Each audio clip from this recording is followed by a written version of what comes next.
à Hébreux chapitre 9. Hébreux chapitre 9. Alléluia.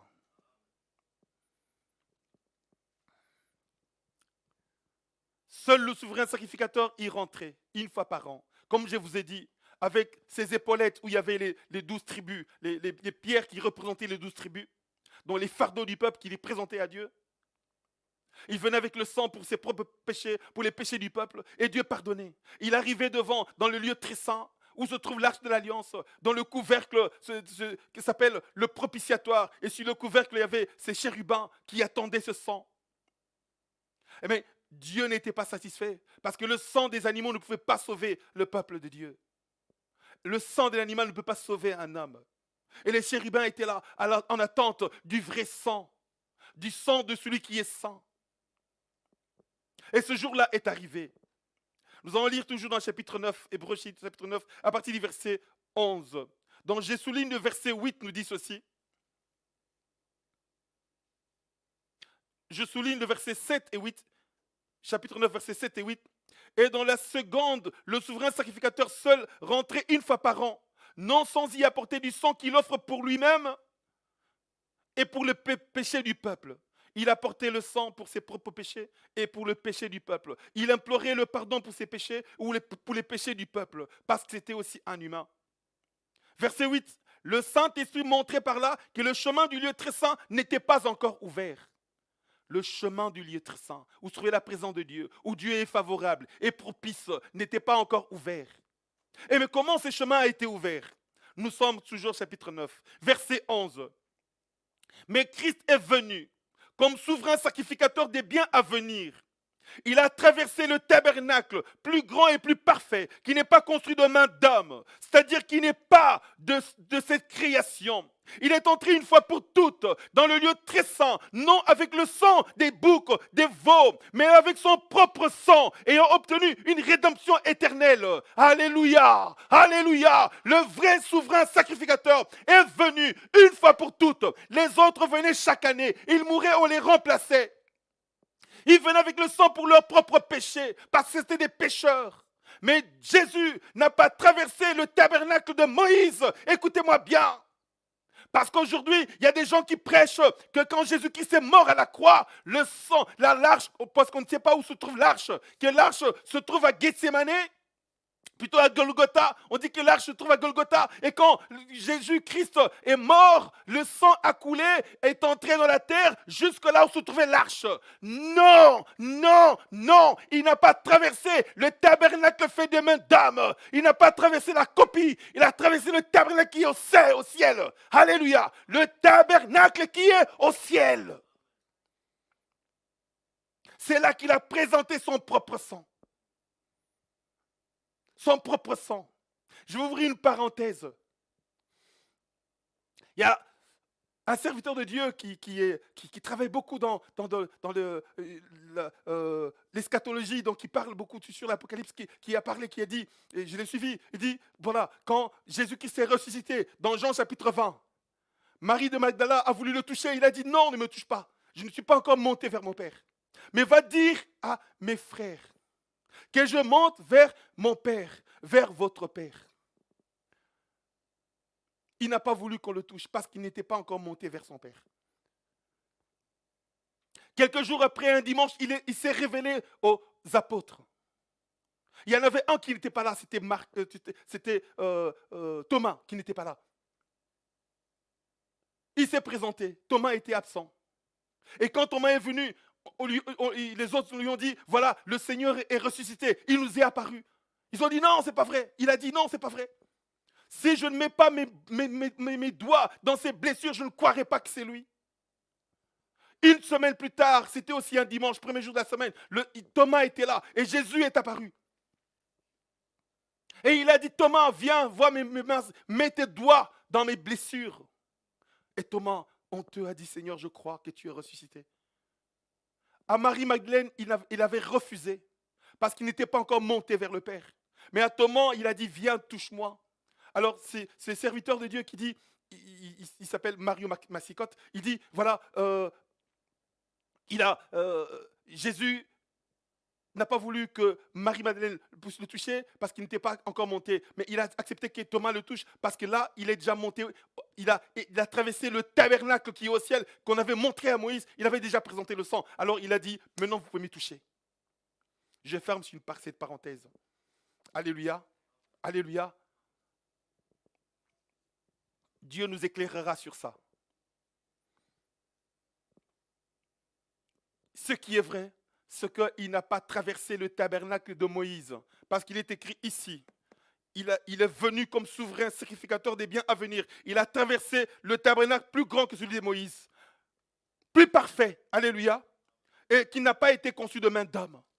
Le souverain sacrificateur de l'ancien temps venait avec le sang pour ses propres péchés, le sang d'un animal. Et pour le sang d'un animal pour le péché du peuple. Mais lui, il n'est pas venu avec le sang d'un animal.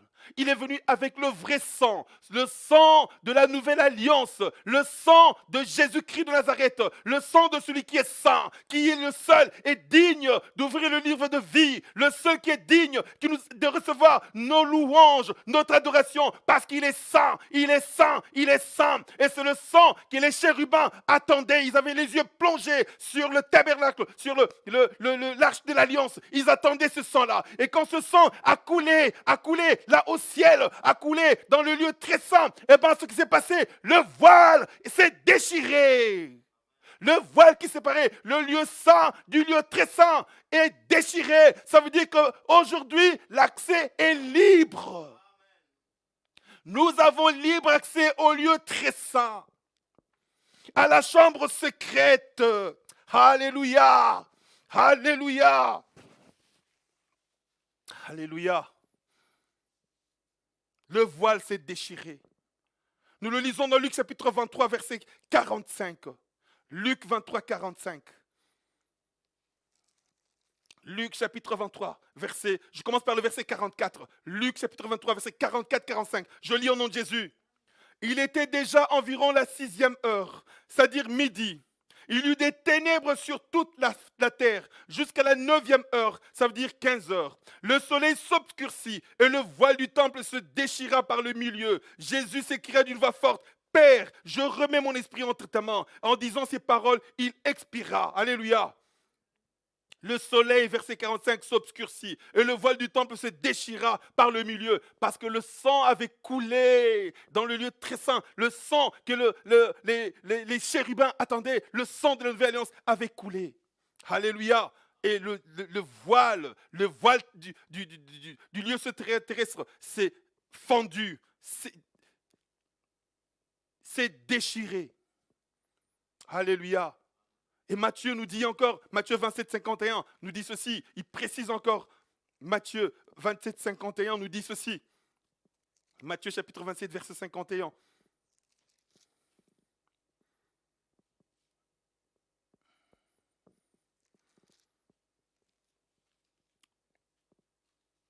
Et voici le voile du temple se déchirant en deux, depuis le haut jusqu'en bas. La terre trembla, les rochers se fondirent. Alléluia.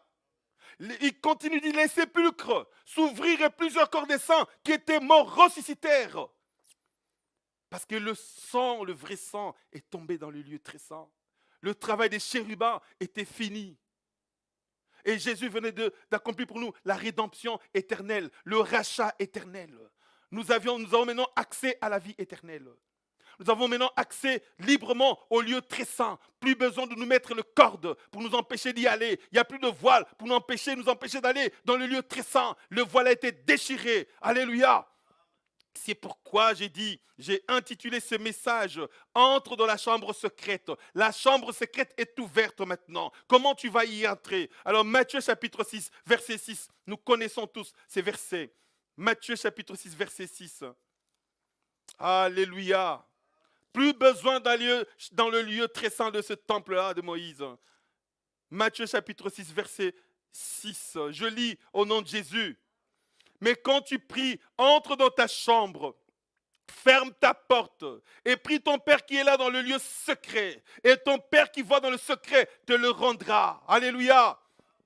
Quand tu pries, entre dans ta chambre, ferme ta porte et prie ton Père qui est là dans le lieu secret. Et ton Père qui voit dans le secret te le rendra.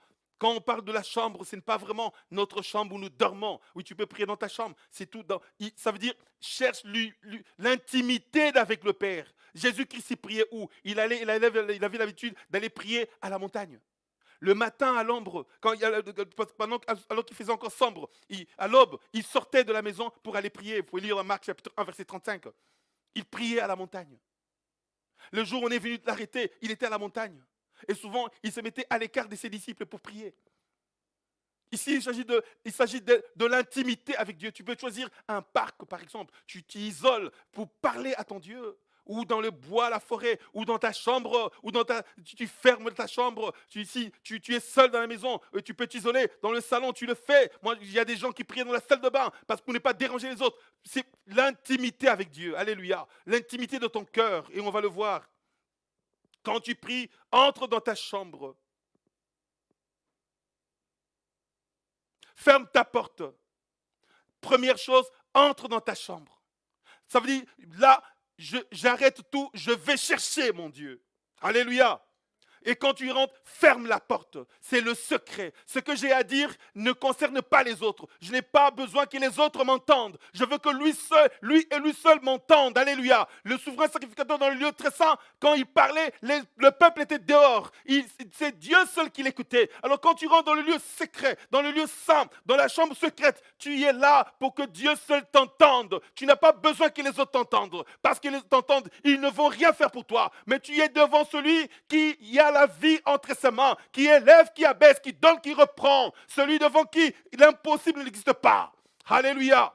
Et tu vas lui parler à lui seul. Donc, tu entres dans la chambre, tu fermes la chambre. Alléluia. Mais quand tu pries, entre dans ta chambre, ferme la porte et prie ton Père qui est là dans le lieu très saint, dans le lieu secret.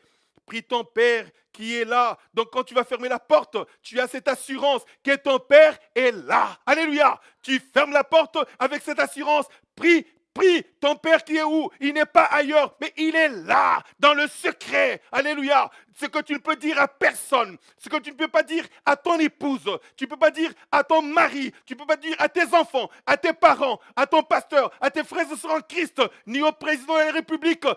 Ce que tu ne peux dire à personne, ni au médecin, tu peux le lui dire à lui, parce qu'il est au-dessus de tous. Il est le Tout-Puissant, il est le concepteur de tout, le créateur de tout. Il appelle à l'existence les choses qui ne sont pas, comme si elles étaient déjà.